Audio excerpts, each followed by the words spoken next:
तो स्वागत है बच्चों एक बार फिर से आपका इस यूट्यूब चैनल के ऊपर। तो आज हम बेटा एक्सरसाइज 4.1 का क्वेश्चन नंबर 2 करेंगे। ठीक है, represent the following situation in the form of quadratic question. तो नीचे ये वाले जो क्वेश्चन दे रखे हैं कुछ बेटा उसे हम क्वाड्रेटिक क्वेश्चन में चेंज करना है, सॉल्व नहीं करना, सिर्फ ओनली बोला है कि क्वाड्रेटिक इक्वेशन में रिप्रेजेंट करके बताओ। सबसे पहला क्वेश्चन है बेटा the area of rectangular plot is 5 to 8 metre square. तो एरिया दे रखा है बेटा 5 to 8 metre square. Length of plot is 1 more than twice of its breadth.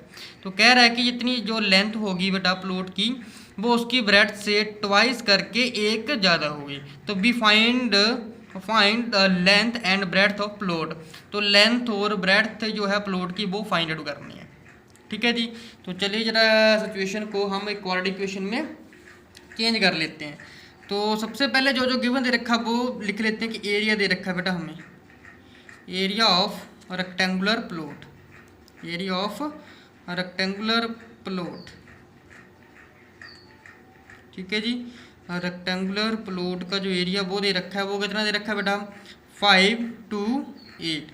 अब क्वेश्चन के मुताबिक अकॉर्डिंग टू क्वेश्चन तो कह रहा है कि जो लेंथ है प्लॉट की इज 1 more, एक ज़्यादा होगी अगर ट्वाइस कर दें उसकी ब्रेड्थ में। तो सबसे पहले कर लेंगे लेट ब्रेड्थ ऑफ प्लॉट की जो ब्रेड्थ है बेटा वो हम मान लेते हैं कि वो कितनी है y है। तो so that therefore length कितनी आ जाएगी, लेंथ कितनी आ जाएगी। तो लेंथ कितनी होगी, लेंथ को हम लेट से कि x मान लेंगे। ठीक है जी। तो कितनी हो जाएगी लेंथ, लेंथ कितनी होगी। अगर हम बेटा क्या कर लेंगे लेंथ को, अगर हम देखो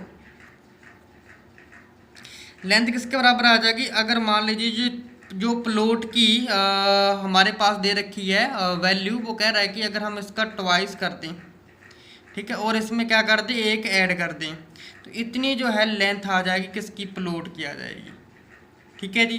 तो कह रहा है कि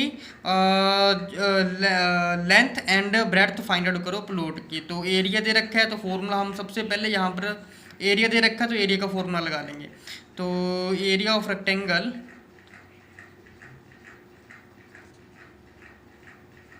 क्या होता है बेटा लेंथ मल्टीप्लाई बाय ब्रेड्थ। तो एरिया दे रखा है कितना है बेटा 5 to 8। तो लेंथ कितनी आ गई बेटा हमारे पास 2y+1। ठीक है, इसे हम मल्टीप्लाई कर देंगे किसके साथ, y के साथ। ठीक है जी। अब ब्रैकेट ओपन करनी है तो 5 to 8 इज इक्वल टू आ जाएगा हमारे पास 2y² + y। ठीक है जी। तो 0 के बराबर कर लेते हैं थोड़ा रीअरेंज करके। तो therefore 2y² + y -5 to 8 is equal to 0। तो ये बेटा हमारे पास इक्वेशन जो है क्वाड्रेटिक में चेंज होके निकल आई है। ओके जी। ठीक है। तो ये क्वाड्रेटिक इक्वेशन में हमें बोला था, तो क्वाड्रेटिक इक्वेशन में जब हमने इक्वेशन को रिप्रेजेंट कर दिया। ठीक है जी। ओके। तो नेक्स्ट क्वेश्चन देख लेते हैं बेटा, इसका सेकंड पार्ट है जो। ठीक है जी। तो सेकंड पार्ट में क्या है बेटा, सेकंड पार्ट कह रहा है कि the product of two consecutive positive integer is 306। तो प्रोडक्ट देखा है, बोला है कि दो कॉन्जिक्यूटिव पॉजिटिव इंटीजर का 306 है। We need to find integer, integer find out करने की जरूरत है। तो कॉन्जिक्यूटिव नंबर कौन से होते हैं, ठीक है, x है, x+1 है, जो सारे कौन से हो जाएंगे बेटा कॉन्जिक्यूटिव इंटीजर हो जाएंगे। तो सबसे पहले हम यहाँ से लिख लेते हैं कि let two consecutive integers, two consecutive integer कौन कौन से हो गए बेटा x एंड x+1, ये पॉजिटिव आ गया हमारे पास। ठीक है जी, कॉन्जिक्यूटिव इंटीजर्स हो गए हैं। ठीक है। तो इसका अकॉर्डिंग टू क्वेश्चन के मुताबिक क्या कह रहा है कि इन दोनों का जो प्रोडक्ट है वो हमें दे रखा है। तो अकॉर्डिंग टू क्वेश्चन तो क्या आ जाएगा x × x+1, प्रोडक्ट दे रखा कितना 306, मल्टीप्लाई कर दो तो x² + 1 इज इक्वल टू 306। और यहाँ पर क्या आ जाएगा बेटा x² प्लस बेटा x आएगा, x मल्टीप्लाई हो जाएगा तो x -306 इज इक्वल टू 0। तो ये भी बेटा हमारी क्वाड्रेटिक इक्वेशन में चेंज हो गई इक्वेशन। ठीक है जी। ओके। तो थर्ड क्वेश्चन देख लेते हैं बेटा इसका। तो थर्ड क्वेश्चन में क्या है कि Rohan's mother is 26 year older than him. तो रोहन की जो मदर है तो वो 26 ईयर ओल्डर है रोहन से। The product of their ages in year, ठीक है, in year 3 year from now will be 360। तो उन दोनों की एज का अगर प्रोडक्ट करें तो 3 साल के बाद उनकी एज हो जाती है वो 360 हो जाती है। We would find Rohan's present age, Rohan की प्रेजेंट एज फाइंड आउट करनी है। तो लेट से मान लेते हैं कि लेट प्रेजेंट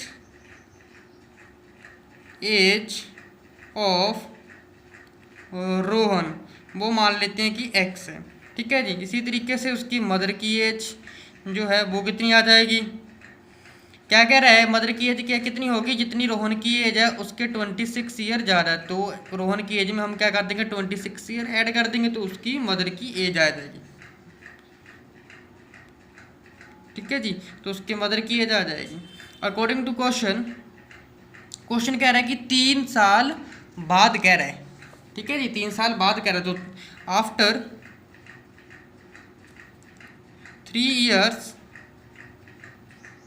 ठीक है, तो जो एज आ जाएगी 3 years age of Rohan, Rohan की एज कितनी हो जाएगी बेटा, एक्स में हम 3 ऐड कर देंगे।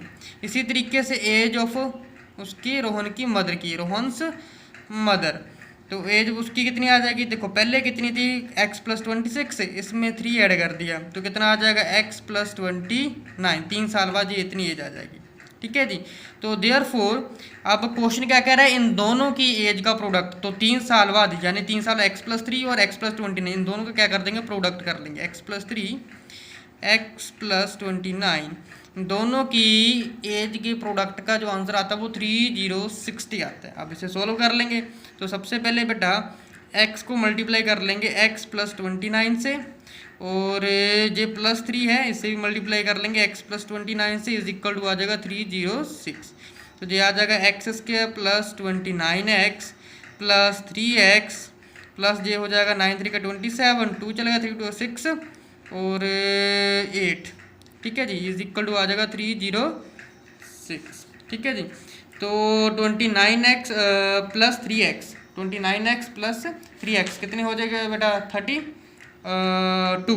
तो x square plus 32x plus 87, तो माइनस के 306 इधर भी ले आया है जीरो के बराबर, तो एक्स स्क्वायर प्लस 32x, अब 87 360 में अगर माइनस करेंगे तो क्या आ जाएगा माइनस के 273 इज इक्वल टू 0। तो ये बेटा हमारे पास क्वाड्रेटिक इक्वेशन बन के तैयार हो गई, ठीक है जी, ओके। तो होप की क्वेश्चन बड़े अच्छे तरीके से समझ आ गया होगा। मिलते हैं हम अपनी नेक्स्ट वीडियो में, थैंक यू।